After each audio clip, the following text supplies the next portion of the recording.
I baked my husband a custom birthday cake, picked up our daughter, decorated the house, then walked in to find him and his friends watching our wedding video, laughing at the part where he kissed my best friend and bragged he had been sleeping with her the whole time we were married. Let me back up because I need you to understand exactly what happened that Thursday evening at 6:47 p.m. when my entire life imploded. My name is Sarah, and I am 32 years old. I live in Denver with my 4-year-old daughter Emma, or at least I used to live there with my husband Daniel too until 3 weeks ago when everything fell apart. That Thursday started like any other day. I left work early at 3:30 p.m. to pick up Emma from daycare, dropped her at my parents' house in Littleton because they were watching her for the evening, then rushed to Target to grab the birthday decorations I had ordered online. Balloons, streamers, those little paper lanterns. Daniel always said made parties feel fancy. His 30th birthday was tomorrow, Friday, but I wanted to surprise him Thursday night when he got home from work. I spent 3 hours making his favorite cake from scratch. This was not just any cake. It was a whiskey chocolate ganache cake with salted caramel filling. The exact one he had at his brother's wedding 5 years ago and never stopped talking about. I looked up the recipe, bought expensive cocoa powder, real vanilla beans, everything. While it baked, I hung streamers in our living room and arranged 30 balloons in the corner where I plan to take photos of him with Emma later. Before I continue, let me know where you are watching from. I am curious if anyone else has dealt with something like this in Denver or Colorado, or if this kind of betrayal happens everywhere. Drop your location in the comments below because I genuinely want to know if I am alone in this nightmare. So there I was, pulling into our driveway at 6:45 p.m. with this beautiful cake balanced on the passenger seat, thinking I was about to give my husband the best birthday surprise. But his car was already in the driveway. So was his friend Marcus' car and Anthony's car and 2 other vehicles I recognized as belonging to his college buddies. I could hear them laughing from outside. Not just regular laughter, but that kind of drunk, hysterical cackling that makes your stomach drop because you know something inappropriate is happening. I carefully lifted the cake and walked to our front door, which was unlocked. The moment I stepped into our hallway, I heard Daniel's voice coming from the living room. Oh man. Watch this part. This is the best part. I froze. On our 70-inch TV was our wedding video from 3 years ago. I recognized the scene immediately. It was during the reception and the camera was panning across the dance floor. There I was in my wedding dress, talking to my Aunt Patricia near the dessert table, completely oblivious to what was happening behind me. The camera caught Daniel near the bar, and right next to him was Rachel, my best friend since freshman year of college. My maid of honor, the woman who helped me pick out my wedding dress, who held my hair back when I had morning sickness with Emma, who came over every Sunday for brunch.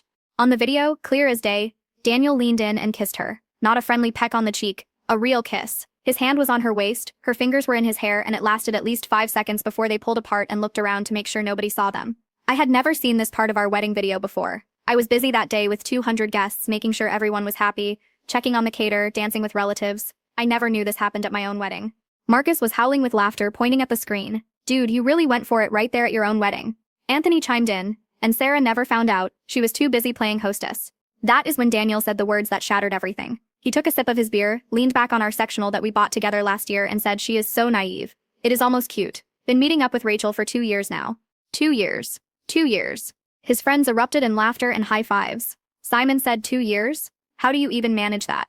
Daniel shrugged. Sarah works full-time, takes care of Emma, handles everything at home. She is too exhausted to notice when I say I am going to the gym or meeting you guys for drinks. Plus her dad pays our mortgage. So why would I rock the boat? I have got the perfect setup. Wife who does everything. Mistress who keeps things exciting. My hands were shaking so badly I almost dropped the cake. But something inside me, some survival instinct, made me pull out my phone and start recording. I held it up and captured everything. Daniel laughing about how Rachel was more fun than me, how I had let myself go after having Emma, how he only stayed because my father paid our bills and I cooked and cleaned like a live-in maid. Like a live-in maid. Those were his exact words about the woman who bore his child and supported him through his failed business venture. I recorded for 2 solid minutes before my hands started shaking too much to hold the phone steady. They were now comparing me to Rachel, ranking our physical attributes like we were contestants on some sick reality show. Daniel said Rachel understood his needs better, did not nag him about spending money on his hobbies, and did not constantly ask him to help with Emma's bedtime routine. I backed away from the doorway as quietly as possible, set the cake on our kitchen counter, and walked outside to my car. I sat in my own driveway for 20 minutes just breathing, trying not to go back in there and do something that would land me in jail. Because that is what I wanted to do. I wanted to take that cake and smash it in his face. I wanted to scream at his friends. I wanted to burn everything down. Instead, I called my sister Jennifer. She answered on the second ring. Hey, how did the surprise party go? Jenny, I said, and my voice was so calm it scared me. I need you to listen very carefully. I just walked in on Daniel and his friends watching our wedding video where he kissed Rachel during the reception, and he just told them he has been sleeping with her for 2 years. Silence. Then, I am coming over right now. No, I said. He does not know I saw anything. I need to figure out what to do first. Jennifer convinced me to send her the video before I did anything else. Smart. I sent it to her, then emailed it to myself from 3 different email addresses, uploaded it to my cloud storage, and even sent it to my work email. I was not losing this evidence. Then I went back inside. They were still watching the wedding video. Now at the part where Daniel and I were doing our first dance. Simon was saying something about how Daniel had balls of steel to dance with me while thinking about Rachel. They all laughed like it was the funniest thing they had ever heard. I walked straight past the living room to our bedroom, closed the door, and opened Daniel's closet. I grabbed the black garbage bags from under our sink and started throwing his clothes in them. His expensive sneakers he waited in line for, his vintage band t-shirts he treated like museum pieces, his lucky golf polo, everything went in the bags. I had filled 4 bags when I heard footsteps in the hallway. The bedroom door opened and Daniel stood there, beer in hand, looking confused. "Babe, when did you get home?" He saw the garbage bags. His face went from confused to concerned to panicked in about 3 seconds. "What are you doing?" I stared at him. This man I had married, had a child with, had built a life with. He had pizza sauce on his shirt and his eyes were glassy from drinking. This was the father of my child, the man I had trusted with everything. "I came home to surprise you for your birthday," I said, my voice steady. "I made your favorite cake, decorated the whole house. Instead, I got to watch you and your friends laugh about how you have been sleeping with Rachel for 2 years while my father pays your bills." The color drained from his face. He actually stumbled backward and had to catch himself on the doorframe. "Baby, wait, that is not," I can explain. "Do not call me baby. Do not call me anything. I have the whole thing on video, Daniel, every word." He switched tactics immediately, like flipping a switch. Okay, yes, I said some things, but it was just guy talk. You know how it is, I was showing off for my friends. It did not mean anything. "So you did not kiss Rachel at our wedding?" That was 3 years ago. We were all drunk. It was just a stupid moment." I pulled out my phone and played the video back for him. His own voice filled our bedroom, talking about meeting up with Rachel for 2 years, calling me naive, saying I was basically a live-in maid. He tried to grab my phone and I yanked it back. "Touch me or my phone and I call the police right now." His friends were silent in the living room. Now, they had definitely heard us arguing. Daniel kept trying to explain, saying marriage is hard, people make mistakes. We should think about Emma, we could go to counseling. "How many times?" I asked. "What? How many times have you been with Rachel in the past 2 years?" He would not answer, just kept saying it did not matter. We should focus on moving forward. "Where do you meet her?" "That is not important." "Do you bring her here, to our house, to our bed while I am at work?" "No, never. I would never disrespect you like that." The fact that he thought there was a line of disrespect he had not crossed was almost funny. I told him to get his friends out of my house. He tried to argue that it was his house too, and I reminded him that my father's name was on the mortgage. My father had been paying it for 2 years since his startup failed, and I would be calling my father right now to explain why his son-in-law had been committing fraud by accepting money under false pretenses. That shut him up. I walked out to the living room where his friends were suddenly very interested in their phones. "Get out, all of you. Now."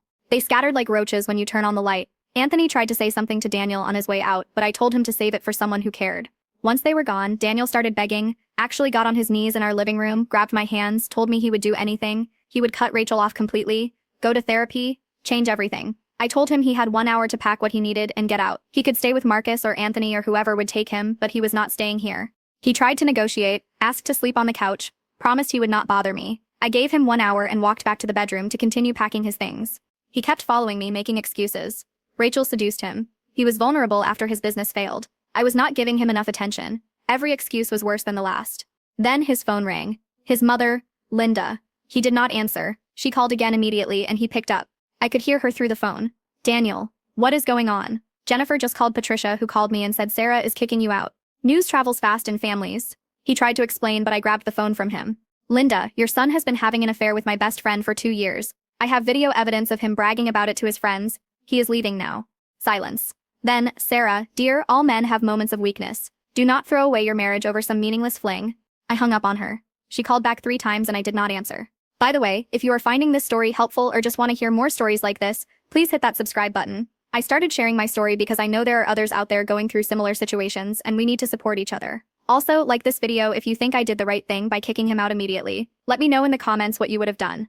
Daniel packed 3 more bags while I watched to make sure he did not take anything that was not his. When he tried to take Emma's iPad, I stopped him. That was for her games and educational apps. He argued it was technically his too since he was her father. I told him to take it up with his lawyer if he ever got one. Right before he left, standing in our doorway with his bags, he said, "You are making a huge mistake. We are good together, Sarah. Emma needs both her parents. Emma needs parents who respect each other. And you have never respected me. You just liked what I did for you." He tried to hug me. I stepped back. He finally left. I locked everything. The deadbolt, the chain lock, even pushed a chair against the door for good measure. Then I sat on my kitchen floor and ate that entire whiskey chocolate ganache cake with a fork. 3 hours of baking for this moment, but at least the cake was perfect.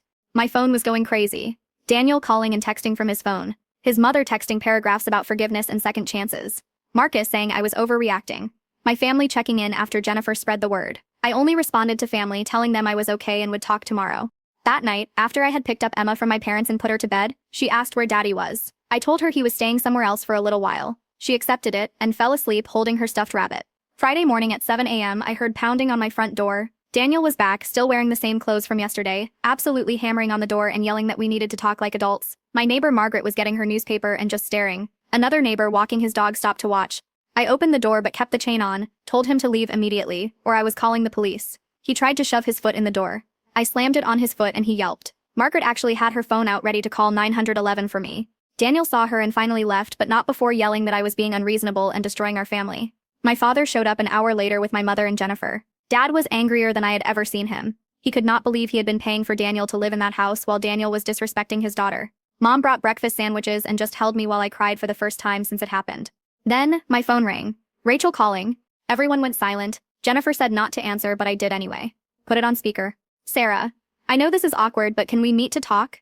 Talk about what, Rachel? How you have been sleeping with my husband for 2 years while eating at my table every Sunday. She started crying, saying it just happened. They tried to stop, there were real feelings involved. Real feelings. You sat in my kitchen, held my daughter, asked about my marriage while you were actively destroying it. She said things with her boyfriend were not great, and Daniel understood her in ways James did not. My mother grabbed the phone and told Rachel she was a disgrace and to never contact our family again, then hung up. I knew I had to tell James, Rachel's boyfriend of 3 years who had been planning to propose, but I did not have his number. Jennifer found him on Instagram and sent him a message from her account saying it was urgent about Rachel. He called within 10 minutes. I had to tell this poor man that his girlfriend had been cheating with my husband for 2 years. The silence on the other end was devastating. He asked for proof. I sent him the video. He called back crying. They were supposed to move in together next month. He had already paid the deposit on a new apartment. He kept asking questions I could not answer. Where did they meet? How often? Was it still happening? That afternoon, I went to see a divorce lawyer named Patricia Chen, one of the best in Denver according to my father research. Her office was downtown in this gleaming high-rise. I sat in her waiting room filling out forms about assets, debts, custody preferences, trying not to cry. Patricia was exactly what I needed. Calm, professional, and absolutely ruthless when it came to protecting her clients. I showed her the video, explained the financial situation with my father paying the mortgage, told her about Daniel showing up that morning. She said this was actually straightforward since we had clear evidence of infidelity and financial abuse. She would file for divorce immediately and push for primary custody with supervised visitation for Daniel until he proved stability. What about the house? I asked. Your father has been paying the mortgage and his name is on it. Daniel has no claim. We will make that very clear. I left feeling empowered for the first time in 48 hours. That weekend, Daniel's mother Linda showed up at my house, uninvited. My father answered the door and told her to leave. She pushed past him saying she needed to speak with her daughter-in-law. Sarah, sweetheart, you are not thinking clearly. Daniel made a mistake, but he is a good father. Emma needs him. Linda, your son spent 2 years lying to everyone while using my father money and sleeping with my best friend. That is not a mistake. That is a pattern of deliberate choices. She tried to argue that marriage requires forgiveness, that every couple has problems. My mother stepped in and they actually got into it right there in my entryway. Linda saying my parents raised me to give up too easily. My mother saying they raised me to have self-respect. My father finally escorted Linda out. She turned at the door and said Emma would grow up damaged without her father. I lost it, screamed that Daniel could be a father without living here and lying to everyone, and maybe if she had raised him better he would know how to be a decent human being. Saturday afternoon, while Emma was napping, I got a text from an unknown number. It was James, Rachel's boyfriend. He said Rachel had admitted everything after he confronted her with the video. She was staying with her parents now. He found Instagram messages between her and Daniel going back 2 years, including discussions about leaving us and starting over together. He read me some of the messages. Daniel telling Rachel he wished she was the one having his baby when I was pregnant with Emma. Rachel saying she was jealous watching us play happy family. They had a special hotel room they always used. Room 347 at the Marriott in Aurora. They had been meeting there the whole time. James asked if Daniel was the type to try to manipulate his way back in. I said absolutely. He told me Rachel said Daniel was confident he could convince me to take him back because I always forgave him eventually. Because I was, in their words, manageable. Manageable. Like I was an employee who could be handled with the right approach. Sunday night, Jennifer sent me screenshots from Facebook. Rachel had posted some vague status about going through a difficult time and asking for privacy and support from real friends. James had commented simply, real friends do not sleep with their best friend husband. It exploded from there. People demanding answers, taking sides, unfriending each other. Daniel deleted his Facebook entirely. Rachel made hers private. The gossip spread through our entire social circle in hours. Monday morning, I met with Patricia again. The divorce papers were ready to file. She had everything prepared, including requests for primary custody, child support, and exclusive use of the house. Daniel would be served within the week. Tuesday, Daniel showed up at Emma preschool trying to pick her up early. The school called me immediately because I had updated the pickup list to require my written permission for anyone except me or my parents. He caused a scene and they threatened to call the police. I called him from Emma iPad since he was blocked everywhere else. Told him he did not get to disrupt Emma life because he was angry. He said I was keeping his daughter from him and he had rights. I said he could see Emma when we had a legal custody agreement and not before. Wednesday, Patricia called. Daniel had been served the divorce papers at Marcus' apartment where he was staying. He had 30 days to respond. He had apparently already hired a cheap lawyer who was asking for mediation instead of court. I told Patricia absolutely not. I wanted a judge to see everything and make decisions because I did not trust Daniel to honor any private agreement.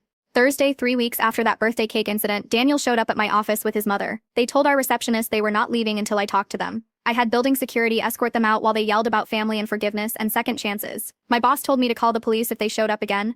Friday morning, we had our first court hearing for temporary orders. It was just about custody and support until the divorce was finalized. Daniel was there with his budget lawyer looking miserable. His mother sat in the back glaring at me. The judge watched the video of Daniel and his friends, right there in court. The whole room heard him calling me naive, saying he only stayed for the free house and maid service. The judge was clearly disgusted. When Daniel's lawyer tried to argue for 50-50 custody, the judge asked why his client thought he deserved equal custody when he had shown such poor judgment and unstable behavior. The judge brought up the school incident, the workplace harassment, the repeated attempts to contact me after being blocked. The ruling was swift and harsh. I got primary physical custody. Daniel got supervised visitation every other Saturday for 4 hours at a court-approved facility. He had to complete parenting classes before the supervision could be lifted. He had to pay child support based on his earning potential, not his current unemployment. And he was ordered to stay away from my home and workplace. Daniel looked like he had been punched. His lawyer tried to argue, but the judge shut him down, saying these were temporary orders and if Daniel showed stability and better judgment, they could revisit in 3 months. As we left the courthouse, Daniel tried to approach me in the parking lot. I started recording immediately and said loudly that he was violating the judge order from 5 minutes ago. He backed off and left. That was 3 weeks ago. Emma has seen Daniel once at the supervised visitation center. She came home confused about why someone else had to watch them play, but otherwise okay. Kids are resilient, but I know this is just the beginning of a long journey. Daniel keeps having his family and friends text me saying I am being too harsh, that I am ruining Emma's childhood, that everyone makes mistakes. But this was not a mistake. It was 2 years of deliberate deception, of choosing every single day to lie to my face, to use my family generosity, to risk our daughter's stability for his own selfish desires.